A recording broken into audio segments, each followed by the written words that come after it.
අපි දැන් මේ හාන ගමන් ඉන්නේ.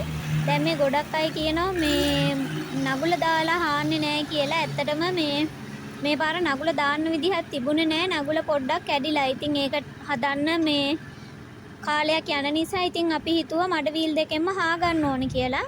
අපේ ටැට්‍රේ නිසා ඉතින් අපිට ගාණක් නැහැ. ඩීසල් වල වියදම විතරනේ යන්නේ. ඒක නිසා උන් එහෙම අහන අයට තමයි මම මේ දැම්මේ. මේ මඩ වීල් දෙකෙන් තමයි අපි හාගත්තේ. ඔයාලට ඔය පේනවා වගේ ඉතින් ලේසි නෑ හාන එක. හරිම අමාරුයි.